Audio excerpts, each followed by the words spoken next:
Morning. Hi, Lee.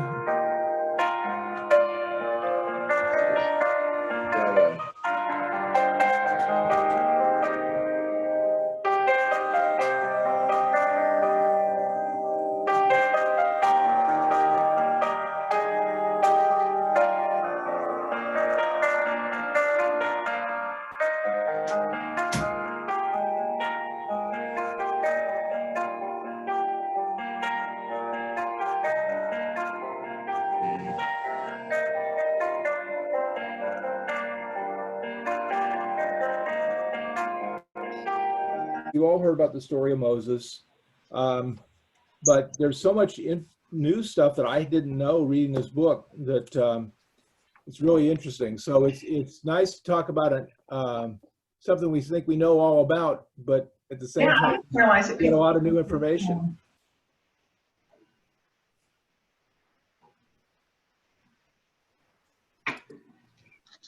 So there's some beginning questions we want to think about, and it comes from the introduction.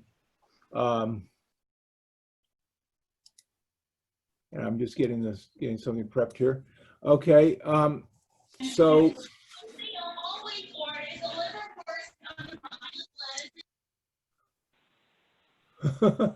I don't know who that is. We got some other talking going on. That's great.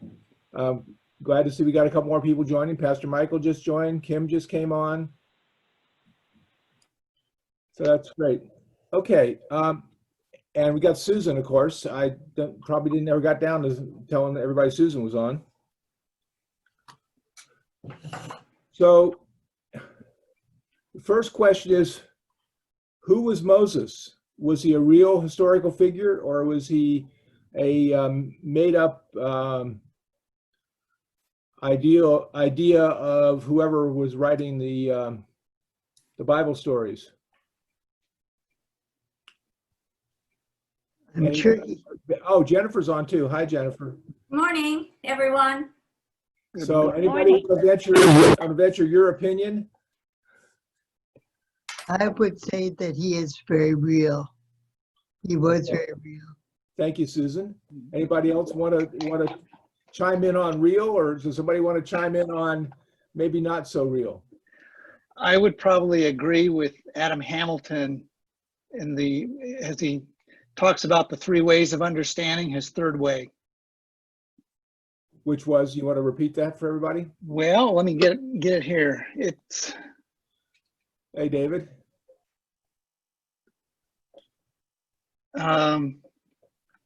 He talks about the minimalist approach, the maximalist approach, and then the in-between.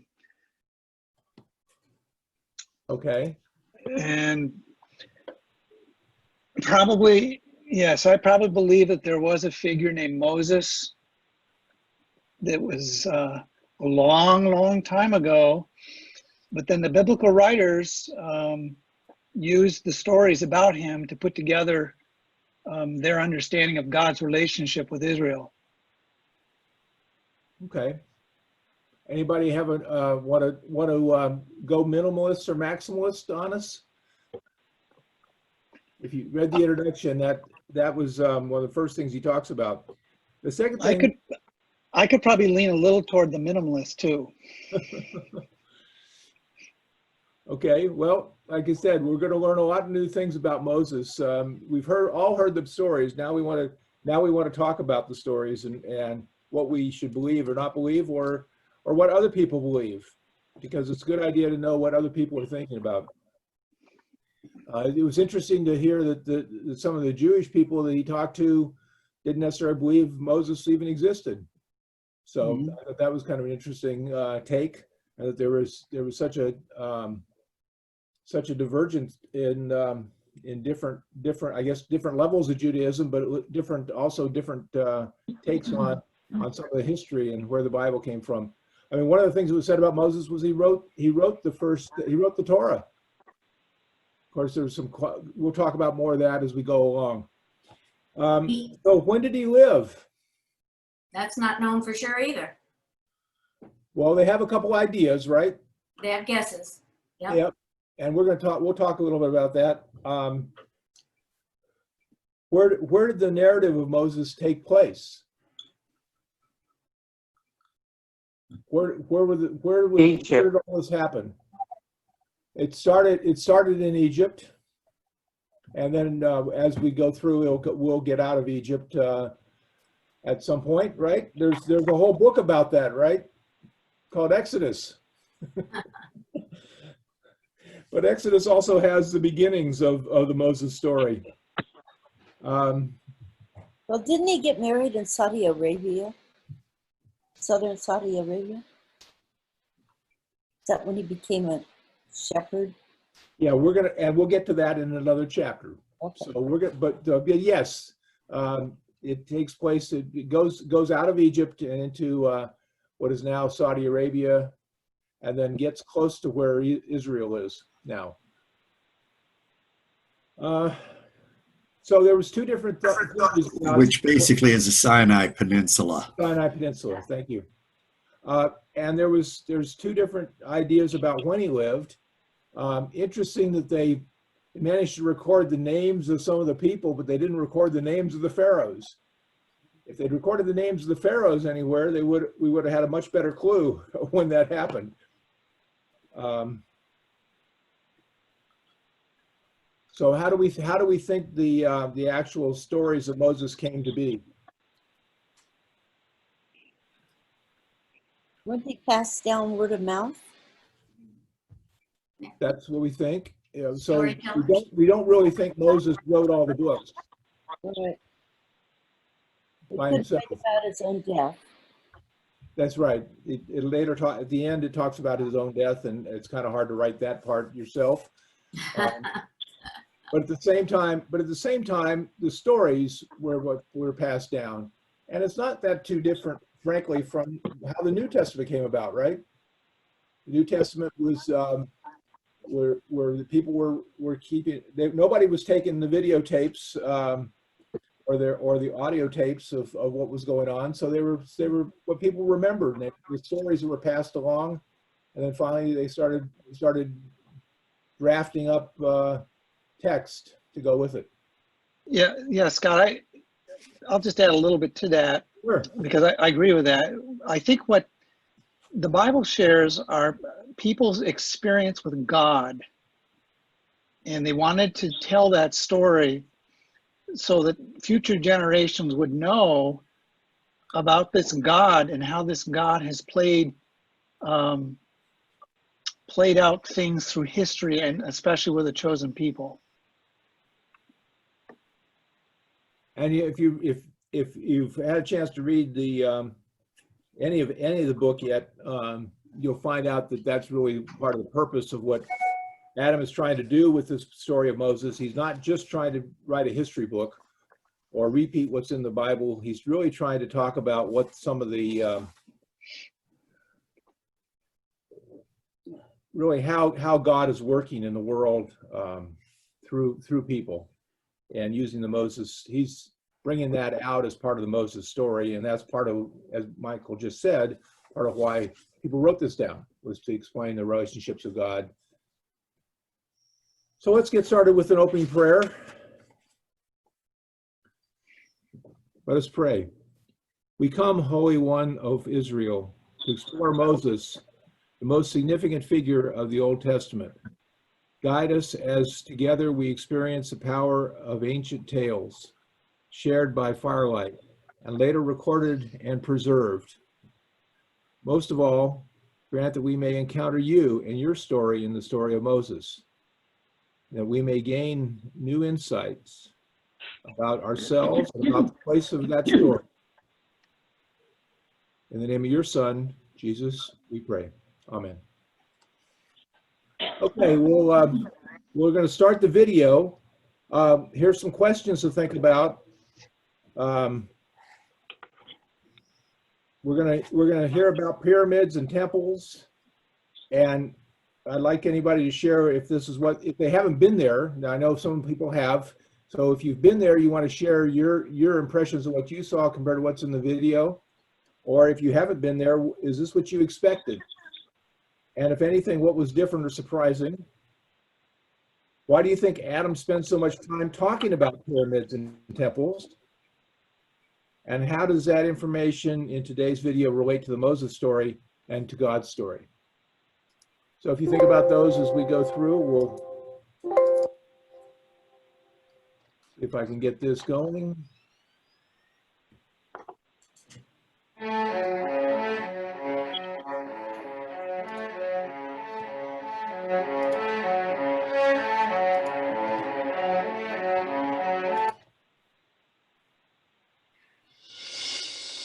Hi, my name is Adam Hamilton, and I'm excited that you're joining me on this journey in the footsteps of Moses. As we traverse the land where Moses walked, we see the things that Moses saw, and we join him in taking the children of Israel out of bondage in Egypt and to the promised land. It's going to be an exciting adventure. So, let's begin.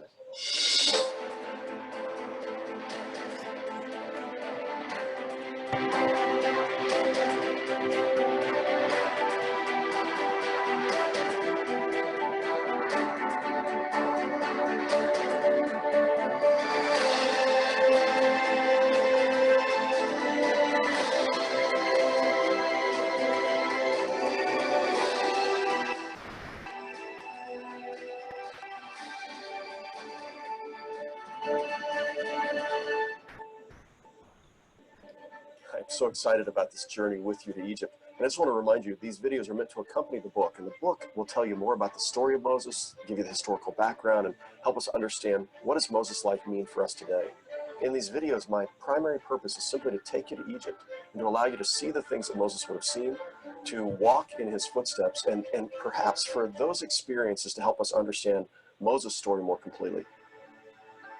We'll begin our journey visiting the two most iconic and most visited sites in all of Egypt, the pyramids at Giza and the great temples at Luxor, what was in Moses' time the Egyptian capital city of Thebes. Giza is a major Egyptian city approximately 12 miles south of central Cairo. It's really part of the southern edge of Cairo. On its western edge, bordered by the city on one side and the desert on the others, are the pyramids of Giza and the Great Sphinx. These pyramids and the Sphinx were built around 2500 BC, more than 1,000 years before the time of Moses. They were located near the ancient capital of Memphis and were built as the burial chambers for and monuments to the pharaohs Khufu, Khafre, and Menkaure. Khufu's pyramid is the largest and first built, usually referred to as the Great Pyramid of Giza. It's the only remaining of the structures named by Antipater of Sidon in the 2nd century BC as one of the 7 wonders of the world. For 3,800 years, it was the tallest man-made structure on Earth. It's estimated that the Great Pyramid took as long as 20 years to complete.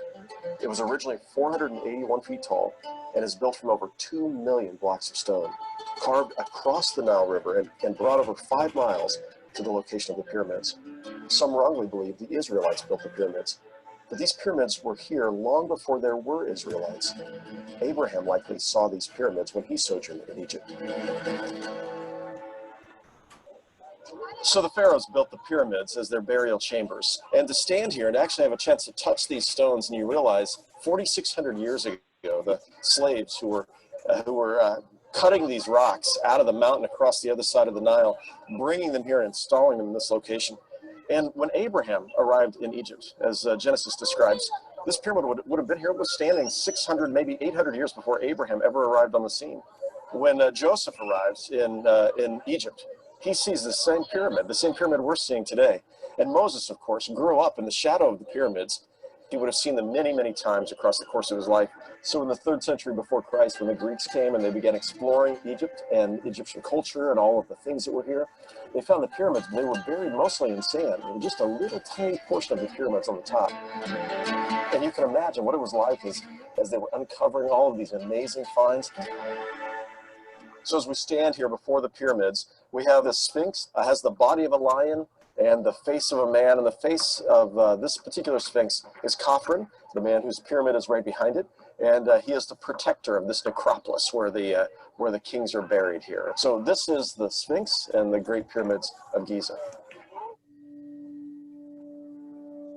Now, what do these pyramids have to do with Moses? The story of Moses is the story of an epic battle between Pharaoh, king of Egypt, and an 80-year-old stuttering sheep herder who demanded the release of the Israelite slaves. The pyramids begin to help us see just how formidable Moses' opponent was. They point to the fact that the pharaohs were considered chosen by the gods and typically semi-divine.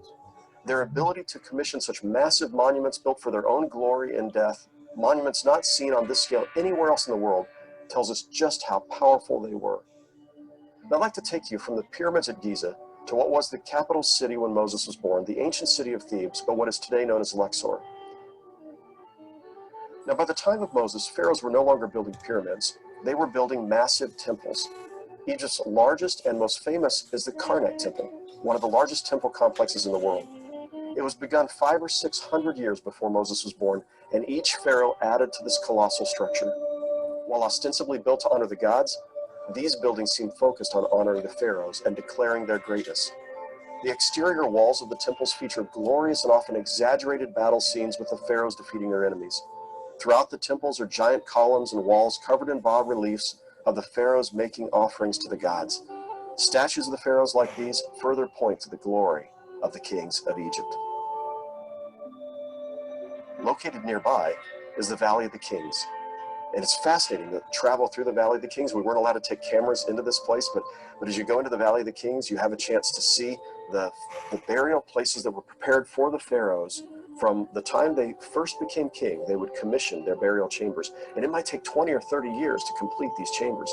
And all of the pharaohs that would have been a part of the Exodus story were buried in this location, in the Valley of the Kings.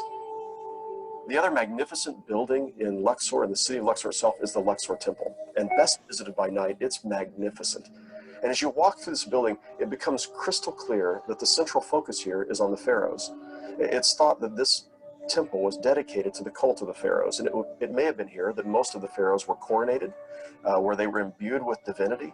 And that's how it was understood, that the pharaoh at their coronation was imbued with divinity and became a semi-divine being, a sort of incarnate God, so both human and yet also in some sense divine. And in this role, as a semi-divine being, the pharaoh was an intermediary between the gods and humanity. The divine status of the kings was celebrated year after year after year. Depending on when Moses was born, it's likely that Moses was born in the city of Thebes and that he grew up in this area, so that all of the things you've just seen are things that Moses would have grown up seeing, or at least many of them, the ones that were completed in his time. And so this was Moses' proverbial stomping grounds. Thebes would also have been the place where Moses studied, where he learned as a part of Pharaoh's household. He would have been taught in the areas of Egyptian philosophy, theology, science, economics, law, religion. All of these things Moses would have been trained in the city of Thebes. And while he no doubt traveled all across the rest of the country, this was undoubtedly home for him. And here, Acts 7:22 tells us that Moses learned everything Egyptian wisdom had to offer. I'd like to end by taking you to the Nile River at Luxor.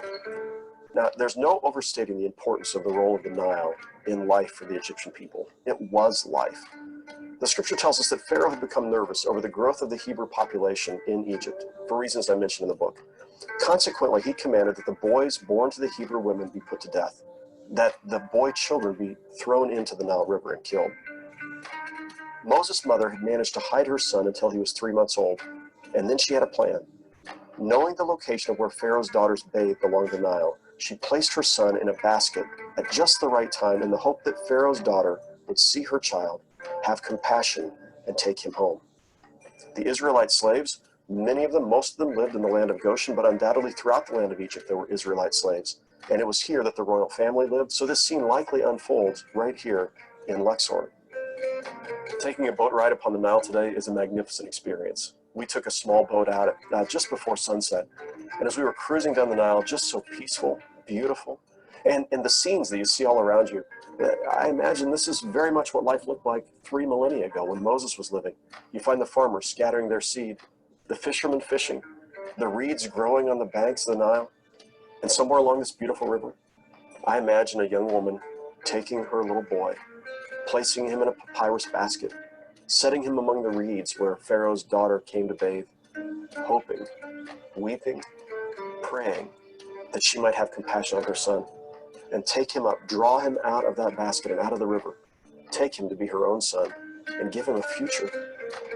Little did she know that day as she stood near the reeds watching, that her son would grow up to become the great deliverer whom God would use to set his people free from slavery and take them to the promised land.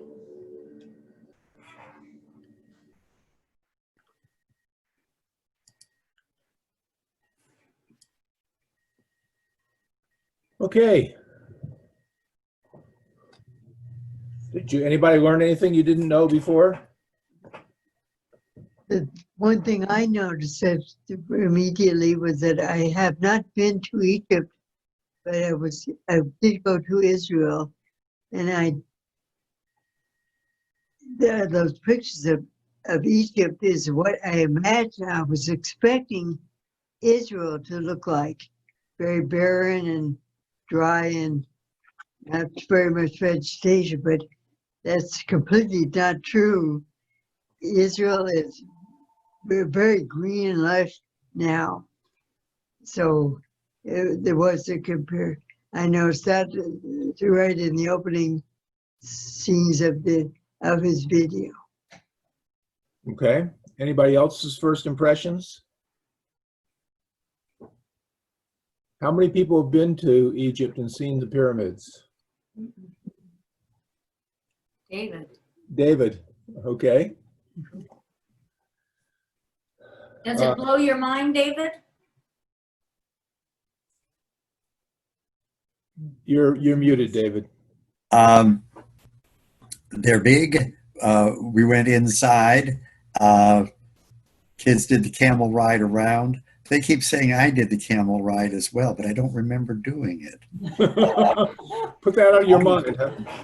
I was more impressed with Luxor, because then you see a lot more architectural detail in that. And one of the things that you see in the walled areas, there are divots in the walls. They're huge stone walls, and that's where in subsequent centuries people moved in, put timbers across, and built homes inside the Luxor temples. Wow. Repurposing. Well, that's one way to help solve housing situations. Repurpose monuments, right? Yeah. Okay. And by the way, Scott, So, yeah, go ahead. Wanted to let you know I have not read the book. That's because when I ordered it, what I got was the leader's guide for the elementary class intended for that book. Yes. So I have well, that's good. Going out. We'll keep that, because we might be able to turn that over to our education people when we're back together and have the kids use it. I'll hold on to it. It's probably still not too late to get one on Amazon and get it before the next meeting. So what else was surprising did you learn from the video? Well, I'll tell you what I learned, and it was from reading the book and watching the video. And I also watched Adam's sermon series, and he actually spends more time, and there's more video in Adam's sermon than there is in this. There's different pieces of a video anyway in Adam's sermon, so which was done about a year before. So it's with the same material. He's just edited differently, obviously, for the sermon versus what goes on to the DVD. I always thought Moses grew up down in the Nile Delta, and I always thought that's where everything took place. Maybe it's because I watched Ten Commandments too many times. But I always thought that's where it took place. I always thought the pyramids were built by the Egyptians, or excuse me, by the Israeli slaves. That's the early impressions I had as a child and growing up, and nothing had changed my mind until I started reading some of this material and seeing these videos. So it's been eye-opening for me. Why do you think Adam spends so much time talking about pyramids and temples?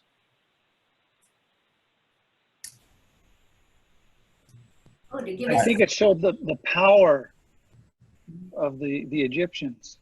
Okay, Jen had a thought. Go ahead, Jen. well, and to give us a background of the culture of what it was like during Moses' time and what he would have seen, and yeah, how powerful the pharaohs were and what the class structure must have been like.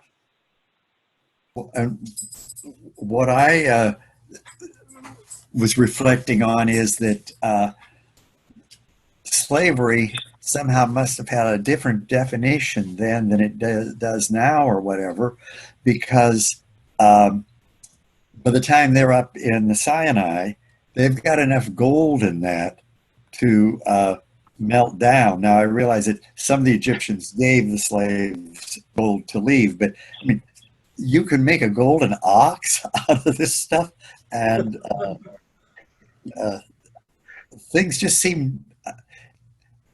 I'm having a hard time putting it all together, so I need to do some reading or listening to Michael's comment that's about to come up.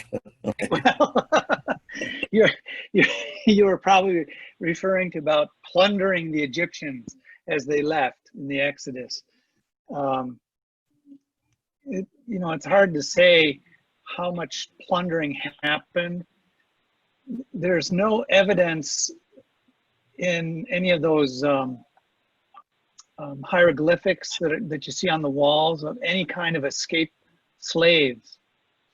Although that doesn't mean that it didn't happen. It could also mean that at least the escape was so embarrassing to the Egyptians that they didn't want to record it. But anyway, those are my 2 cents. I have 2 cents too. Here's my 2 cents. I think concentrating on the pyramids once gave us a sense of timing when things were happening compared to when the pyramids were constructed.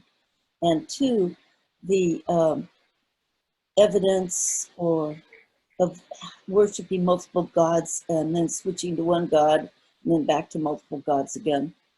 That was evidenced by hieroglyphics in the pyramid. I have a question, Scott. Okay, Sheila, go ahead.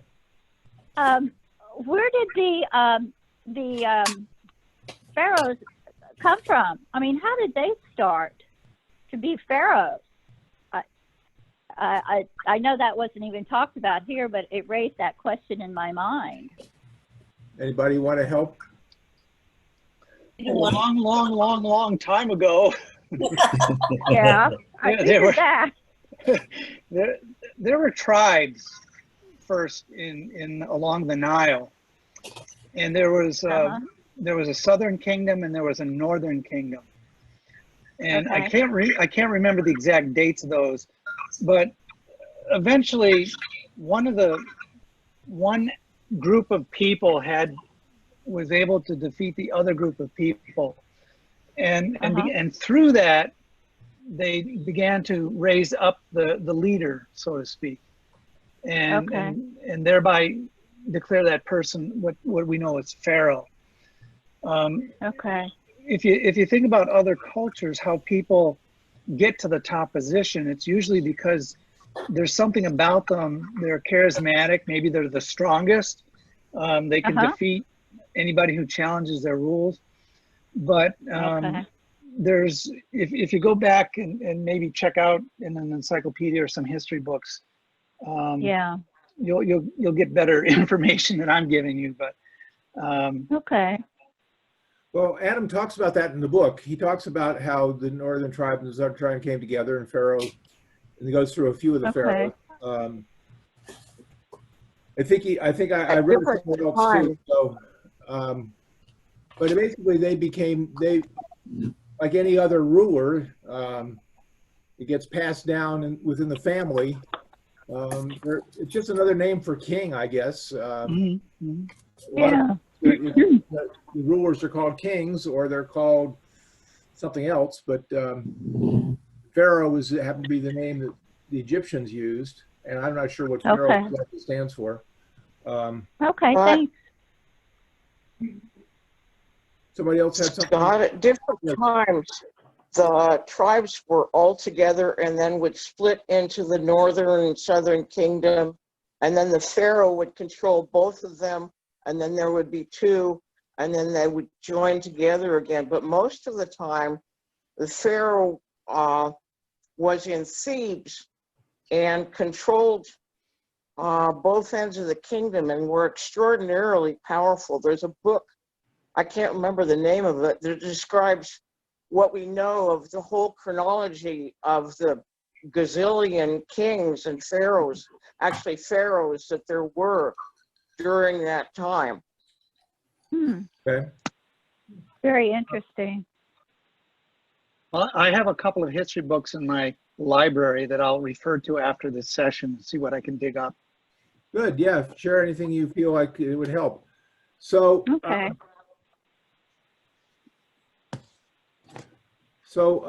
If you haven't read Exodus or haven't read it in a long time, I'd recommend start reading Exodus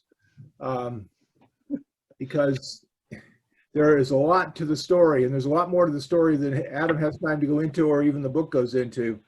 But there's a few passages in Exodus I do want to share. Exodus 1:8 through 14. Then a new king, to whom Joseph meant nothing, came to power in Egypt.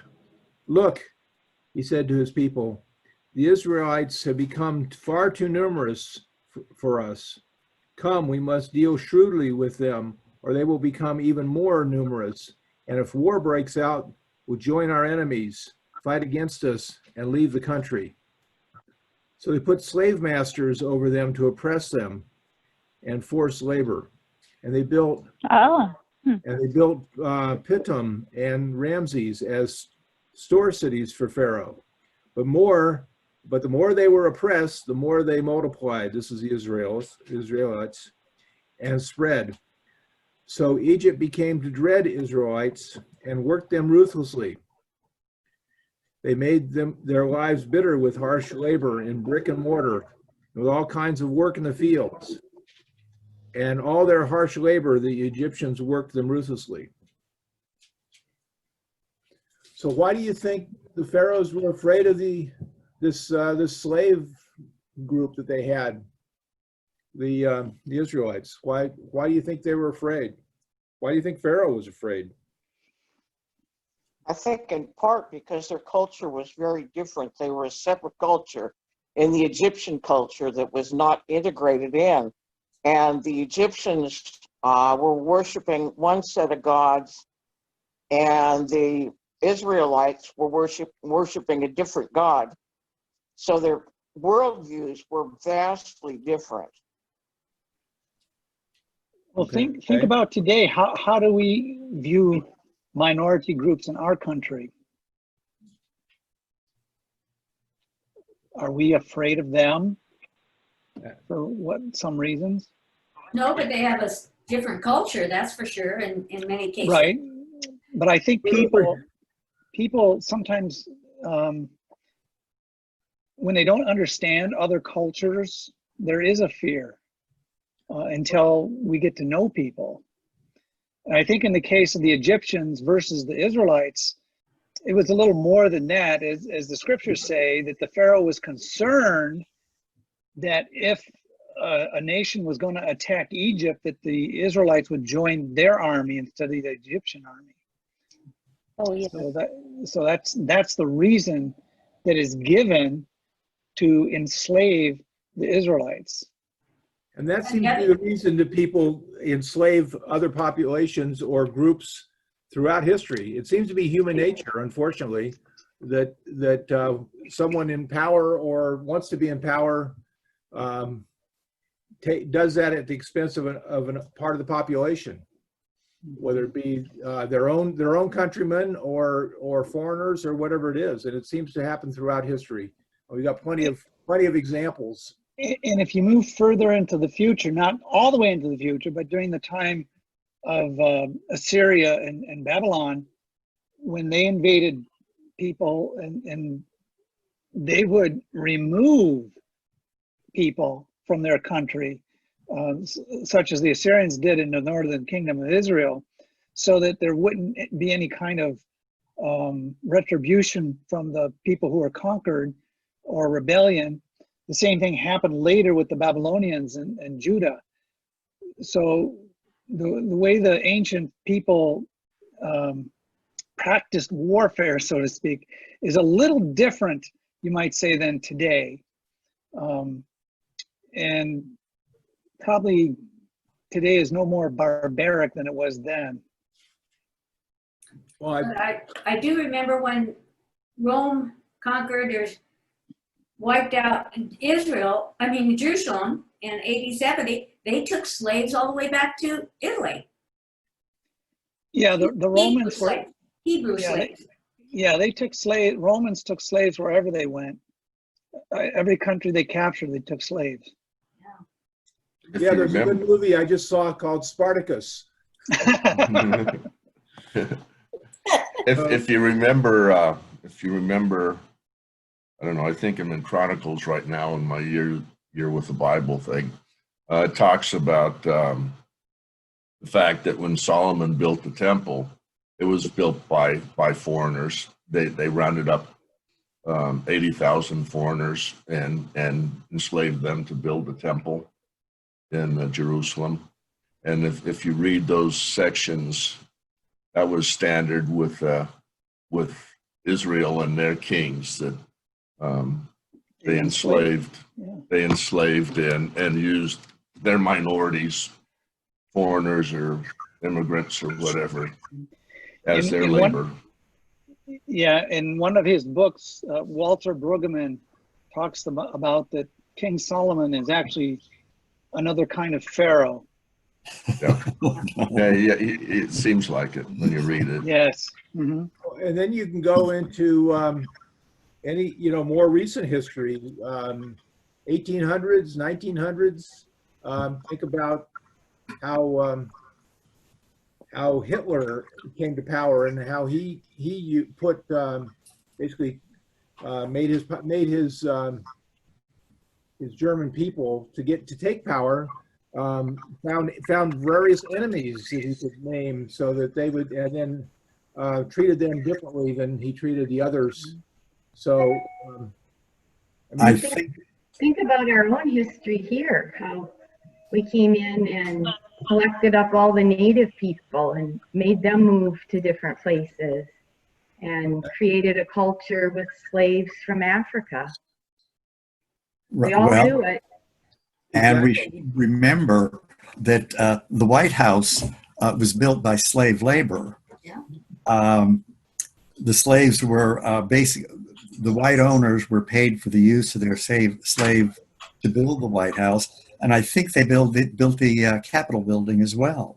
So not much change. No, not much changes at all. Unfortunately. No. So let's move on to our story and go back to Exodus 1, starting with 15, and I'll read through 22. The king of Egypt said to the Hebrew midwives, whose names were Shiphrah and Puah, when you are helping the Hebrew women during childbirth on the delivery stool, if you see that a baby is a boy, kill him. If it's a girl, let her live. The midwives, however, feared God and did not do what the king of Egypt had told them to do. They let the boys live. Then the king of Egypt summoned the midwives and asked them, "Why have you done this? Why have you let the boys live?" The midwives answered Pharaoh, "Hebrew women are not like Egyptian women. They are vigorous and give birth before the midwives arrive." Yeah. So God was kind to the midwives, and the people increased and became even more numerous. And because the midwives feared God, he gave them families of their own. And then Pharaoh gave this order to all people: every Hebrew boy that is born must throw into the Nile, but let every girl live. Scott, one of the things that amazed me when I read that I didn't remember, was the names of the midwives. Where did those names come from? They obviously were passed down in the stories for generations, but they didn't bother to know who Pharaoh was. That would have dated Moses much better. We talked about that at the introduction. So here are the midwives, and what are they doing? They're quietly rebelling. Yes. of the Yeah, they're authority. sending the Okay? kid. Yeah, exactly. So what they're doing is they're believing God more than they're believing the rulers of their country that they're living in as slaves, and they're disobeying. They're having a little civil disobedience. So why did they have the civil disobedience? Because they were governed by a higher authority. And they were asked to do something that was horrible. They knew it was morally wrong. Right. So they defied, and they came up with a good excuse. They thought, okay. So now, Scott? yes. This Go just ahead. reminds me of something, the power of women. Yes. I mean, it's very obvious that they rose up in those days as well. That's true. I guess the men would have gone along with it if they were the mid men, but there wasn't any mid men, so they had midwives. Don't forget Yeah. there were numerous female pharaohs too. Yes, I mean- that's true. Oh, is That's that right. interesting? I didn't know that. Just as Oh, these yeah. countries with queens. One of the And, most interesting female pharaohs was Hatshepsut, and when her son succeeded her, he went through and had her face chiseled off of absolutely everything and tried to destroy her temple, but her temple is still there. Oh my, and well, don't forget you've always heard about Cleopatra. Yeah. Exactly. Oh yeah. Right. Supposedly, there were three female pharaohs. One of the arguments that was made in the book was that they helped, that the control of the pharaohs was so important that the women were even allowed to become pharaohs. Those three were, because there had to be a lineage of pharaohs, even though technically a lot of the pharaohs were not within the same family line. Okay, Oh, so let's move forward. We've got about another 10 minutes or so. Let's move forward to the birth of Moses. And I won't read all this, the part of the story, but basically, when he was given birth, it says that his mother saw that he was a fine child, and she hid him for 3 months. And then she complied with Pharaoh's rule, right? She threw him into the river. Lightly tossed. With a floaty. Yeah, exactly.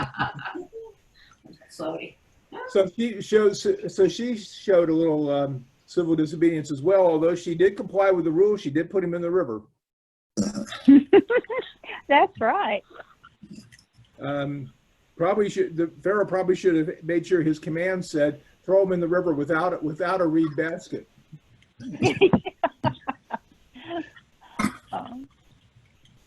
So And then what was the Pharaoh's daughter thinking? I mean, she knew that her father didn't want all of this stuff going on, and there she was, just picking the kid up, obviously in the basket, thrown in the river. well, A obviously, disobedient child. right, and she knew, yes. So Moses' story could have been really different. First off, if Moses' mother had not, had let the child live, we wouldn't have had Moses. We would have had, hopefully we would have had somebody else, but we wouldn't have had Moses per se. And then Pharaoh's daughter could have said, as a good daughter always does, right? Oh, Dad told me to do this, so I'm going to make sure I do it, right? How many of you have daughters that always did what you told them to do, right?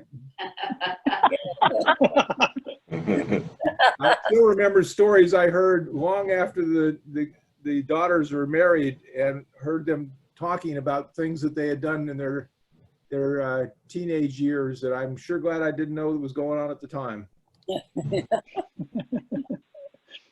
But what's so good about this is, and I think all of us, if not many of us, have really recognized how God works in other people's hearts in our behalf.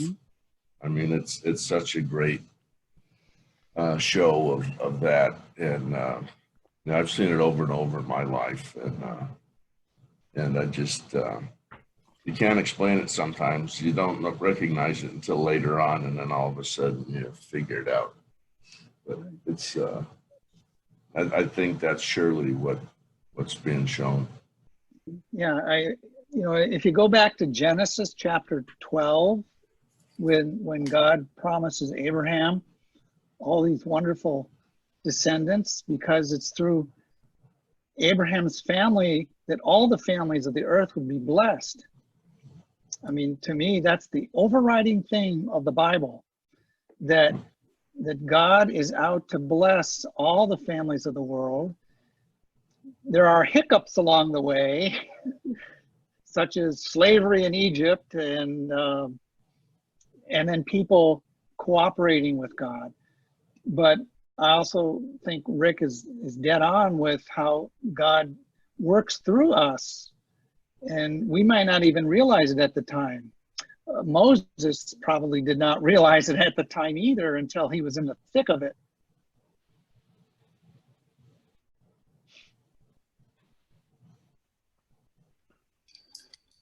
So think about times in your lives when you had felt that something was morally wrong. You were being asked to do something at work or somewhere else where you felt that that wasn't the right thing to do. And how did you react? Did you hide what you were doing? Did you not tell people? Did you find a way to do the right thing anyway? And we don't necessarily need to talk about this individually, but just think about yourself and do some self-reflection. And where were the times that you didn't do that? And you thought later, maybe I should have. I know I had a few occasions at work where I was asked to do something I didn't believe in, and I usually threw a fit. I rebelled, either verbally a number of times, but also without being verbal about it. So it helps to be an engineer and where you can back up what you say, because I've had my share of times where I've had to go in and explain to management people that what they were doing wasn't right. And I think the preponderance of the time I was able to make them understand. There are some things I had to reluctantly agree to, but I think the key things that really weren't right were set straight. yeah, So I think everybody goes through it. Yeah, there's also a difference between a technical disagreement, a technical issue disagreement on a path forward versus a something more personal, either personal or personnel. Let me share an experience of my life when I was a short order cook. And I was just fresh on the job, so to speak, but I was cooking a hamburger for a customer. And I went to get the hamburger off the grill and bring it over to the counter and put it on the bun and fix the fry and all that. But as I was moving the hamburger dropped onto the floor. So the assistant manager saw that happen. And then he saw me put the hamburger patty in the garbage. And then he said, Michael, next time that happens, just wash it off. Oh my God. And I said, well, I didn't say no to, I don't know if I said no out loud or just no under my breath, but yeah, that really boggled my mind. That he would even say that. So I cooked a fresh hamburger patty. Good for you. Yes. Most of my run-ins with management were in the personnel area.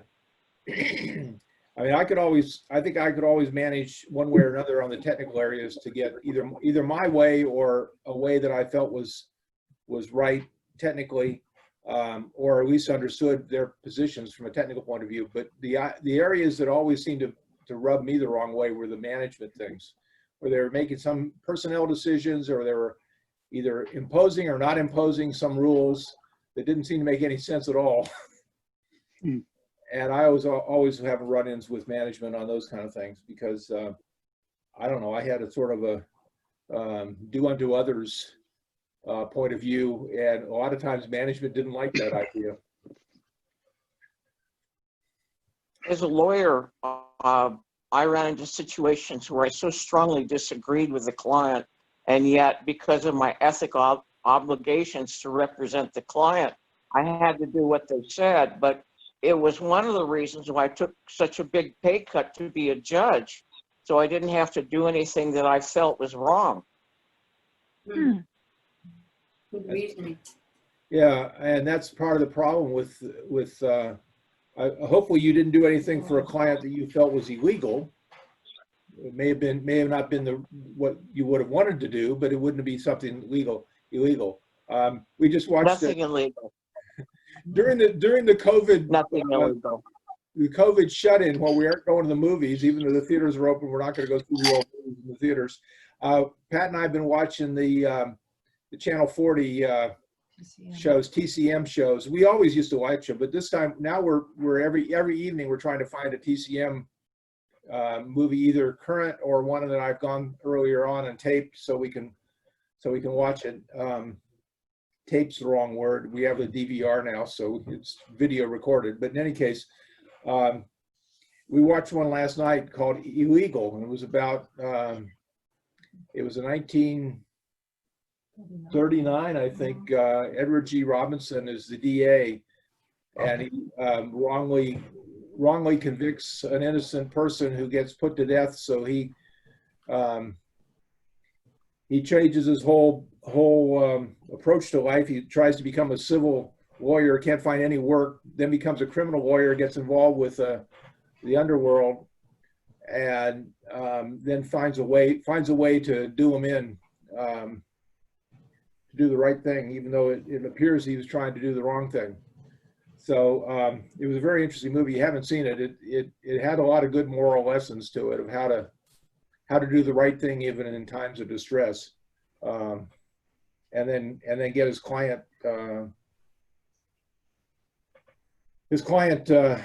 saved, if you will, from an illegal charge. So it was a very interesting movie. If it comes up again, I'd highly recommend it, or it's probably available on YouTube or some other place as well. We're getting close on our time. There's a lot more things we could be talking about. There was a lot of other material in the book as well as in the leader guide. One nice thing about the leader guide is there's plenty of material to work from. I think in all cases I've found now they give you enough material that you could cover 2 or 3 hours of class time if you really wanted to, and have the full discussions of everything. But one of the things that they did bring up, and it goes right back to our COVID discussions from last time, and that was fear and how to deal with fear and not to be afraid. So here again, the Israeli women were more afraid of God than they were afraid of the Pharaoh, and they were more interested in doing what was morally right. So think about that. Think about where your fears are and what you should be afraid of, and what's most important to be afraid of or concerned with, as opposed to just giving in. I also did some research to try to find some music for us, and all I could find about baby Moses was some cartoons. So we're not going to have music tonight. At the end of the session, because I really haven't previewed Baby Moses, Exodus 1 and 2, which is a cartoon show, and without previewing it, I didn't want to show it. But there looks like the whole story of Moses has been done in cartoons. So if you go on YouTube and Google Moses, you'll come up with all sorts of interesting things. Well, Disney had a movie about Moses, so there's probably some good songs from that one. Yeah. I found some older Moses music, and we'll do that. We'll do one of those next week or the week after. But this week I couldn't find anything that I thought was appropriate. And I don't see any point of wasting. And I also don't like to show things if I haven't seen them myself. You never know what you're going to get. You could have played Steve Martin's King Tut. Yeah, I could have. But when I'm doing my Google searches, I'm trying to get the religious music as opposed to the contemporary music. So yeah, that was quite an interesting series that Steve Martin used to do. It was always fun. So next week we're going to do chapter 2, 2 moments that define the man, and it's going to continue on with the story of Moses and his. I think we get. I can't remember right now, but I think we get to actually Exodus in Exodus, or well, not the full Exodus, but at least we're going to have the portion of him leaving and going out and going to the next stage of his life after he leaves Egypt by himself before he returns. So that's chapter 2. We'll talk about that next week. I do recommend watching the videos of the sermons from Adam. It'll give if you don't have the book or don't have time to read the book but you have 36 minutes, you can watch the next sermon and get most of the material that's in the book. It's not all the material, but it's a good help. So you got the book, you got the sermon, so there's plenty of resources. And then if anybody wants to do other research and bring in other things to the class, great. That'd be great to share that. I don't know if anybody saw my note, but Hoopla has the book, and you can sign up for a free account through the Las Vegas Library, and you can check it out for 3 weeks on that. That's great. Oh, okay, good. That's terrific. Okay, we'll do a closing prayer.